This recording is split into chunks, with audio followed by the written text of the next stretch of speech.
Hello everyone, आप सभी का स्वागत है मेरे चैनल में। आज हम बात करने वाले हैं मेंटल हेल्थ नर्सिंग के कुछ इम्पोर्टेंट टॉपिक्स के बारे में, सो दैट आप एग्जाम में अच्छे मार्क्स गेन कर सको। चलिए बिना टाइम के शुरू करते हैं। फर्स्ट यूनिट से स्टार्ट करते हैं। फर्स्ट यूनिट में जो इम्पोर्टेंट क्वेश्चंस आए हुए हैं बार बार, principles of mental health nursing, इसमें बहुत ज़्यादा प्रिंसिपल्स हैं। 5 नंबर के हिसाब से आएंगे तो आपको 5 पॉइंट्स लिख लेने हैं। 7 नंबर के हिसाब से आएंगे 7 पॉइंट्स लिख लो, बाकी सारे एनालिस्ट कर लो। Concept of normal and abnormal behaviour, इसमें आपको डेफिनेशन लिखनी है। नॉर्मल बिहेवियर क्या होता है, एबनॉर्मल क्या होता है, फिर उसके कैरेक्टर्स वगैरह दोनों के लिख लेने हैं। फिर है जी role and qualities of mental health nursing, ये आता है एग्ज़ाम में काफ़ी दफ़ा आया है। अगर आपके पास समय कम है तो आप क्या करेंगे, आप एनालिस्ट कर लेंगे सारा, देन थोड़ा थोड़ा लिख लेंगे। मेंटल हेल्थ टीम और फंक्शंस इसके, ये 5 नंबर के हिसाब से ये वाला क्वेश्चन आता है। नेक्स्ट है जी legal aspects in psychiatric and mental health services, इसमें क्या आता है, इसमें एक तो मेंटल हेल्थ एक्ट आता है, ये बहुत ही ज़्यादा इम्पोर्टेंट है। कभी कभी इसमें मेंटल हेल्थ एक्ट अकेला आता है, ठीक है, और इंडियन लुनेसी एक्ट आता है, और mental health care bill act आता है। ये 3 एक्ट इसके अंदर आते हैं। तो अगर हमें 5 नंबर का या 7 नंबर का आएगा तो हम एनालिस्ट तीनों करेंगे और मेंटल हेल्थ एक्ट के बारे में लिख लेंगे। इसमें कुछ इसके चैप्टर्स आते हैं, 10 चैप्टर्स आते हैं, तो उनमें आप थोड़ा थोड़ा एक्सप्लेन करके लिख लीजिएगा, ठीक है। उसके बाद आता है सेकेंड वाला यूनिट। सेकेंड वाला यूनिट में उतना ज़्यादा इम्पोर्टेंट नहीं है, इसमें आपको सिर्फ क्लासिफिकेशन पढ़नी है मेंटल डिसऑर्डर्स की, और इटियोलॉजी पढ़नी है मेंटल इलनेस की, और we can say the mental disorders. Next है थर्ड वाला यूनिट थेरेपेटिक कम्युनिकेशन, इसमें आप डेफिनेशन पढ़िएगा थेरेपेटिक कम्युनिकेशन की, और ये कम्युनिकेशन प्रोसेस जो आपने एग्ज़ाम में पढ़ा हुआ है ना नर्सिंग एजुकेशन में, तो वो सेम वही पढ़ लेना। और जी थेरेपेटिक कम्युनिकेशन टेक्निक्स आती है, काफ़ी दफ़ा ये वाला एग्ज़ाम में क्वेश्चन आया है, और नर्स पेशेंट रिलेशनशिप भी बहुत बार आया है, और थेरेपेटिक इम्पासेस भी इसमें बहुत ज़रूरी है, और इसका मैनेजमेंट भी बहुत ज़्यादा ज़रूरी है। नेक्स्ट है जी फोर्थ वाला यूनिट। फोर्थ वाले यूनिट में कुछ डिसऑर्डर्स हैं जो ज़्यादा ज़रूरी है, ज़्यादा हमें पढ़ने हैं। इस आपको पता है ना, जो डिसऑर्डर्स है वो साइकोसिस और न्यूरोसिस है, 2 में डिवाइड हुए हैं ना।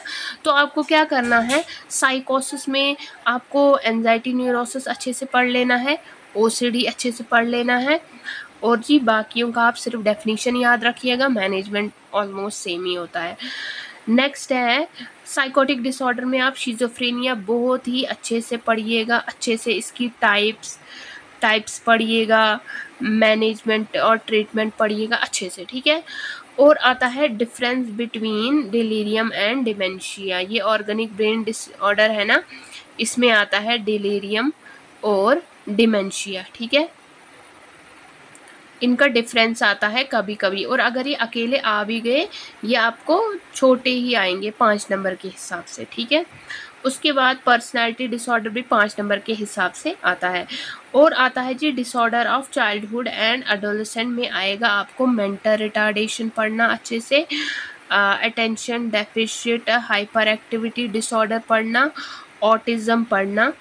ये कभी कभी 5-5 नंबर के क्वेश्चंस आते हैं, लेकिन जो इसमें मेंटल रिटार्डेशन है वो कभी लॉन्ग आंसर भी आता है, बहुत ही अच्छे से पढ़ना, ठीक है। बाकियों को ओनली डेफिनेशंस याद रखो। और एक आता है ना साइकोसोमेटिक या सोमेटोफॉर्म डिसऑर्डर, ये भी 5 नंबर के हिसाब से आता है। नेक्स्ट है जी 6th वाला यूनिट सब्सटेंस अब्यूज़, इसमें आपको क्या करना है, सब्सटेंस अब्यूज़ की डेफिनेशन कर लेना, ठीक है।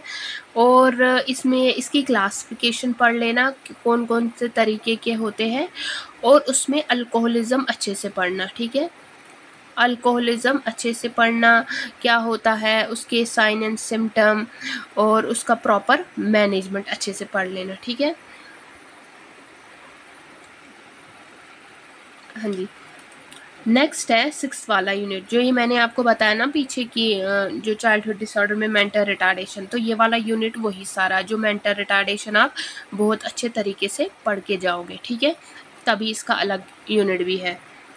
नेक्स्ट है जी साइकेट्रिक एमरजेंसी। साइकेट्रिक एमरजेंसीज में साइकेट्रिक एमरजेंसी की डेफिनेशन पढ़ के जाना और सारे टाइप्स कौन कौन से तरीके की साइकेट्रिक एमरजेंसीज होती हैं और सुसाइड बहुत ही अच्छे से पढ़ के जाना, ठीक है, और इसका मैनेजमेंट अच्छे से पढ़ के जाना।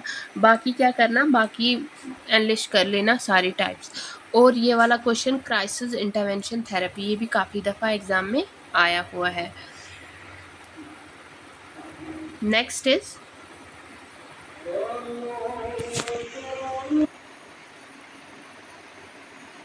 नेक्स्ट है थेरेपेटिक मोडालिटीज़। इसमें ना ज़्यादा कॉमनली इलेक्ट्रोकन्वल्सिव थेरेपी आती है बहुत बार, और बिहेवियरल थेरेपी आती है, काफ़ी दफ़ा आई है बिहेवियरल थेरेपी, और उसकी सारी टेक्निक्स पढ़ लेना अच्छे से, ठीक है।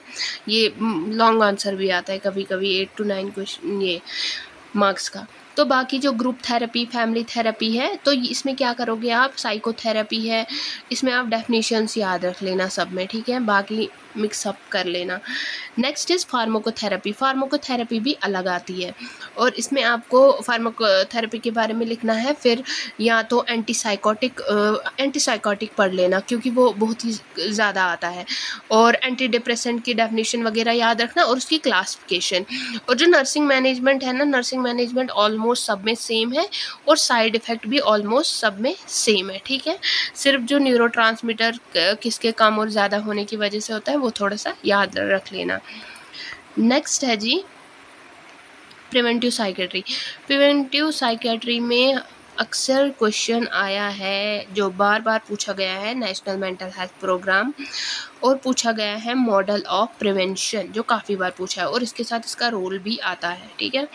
और जो ये कम्युनिटी मेंटल हेल्थ नर्सिंग या कम्युनिटी मेंटल हेल्थ एजेंसीज़ है, ये मैंने नहीं देखा है, आया हुआ है, अगर आ भी गया तो ये सारी एजेंसीज़ एनालिस्ट कर लेना, फिर आप 1-2 एजेंसीज़ के बारे में लिख लेना, ठीक है, तो आपको मार्क्स मिल जाएंगे।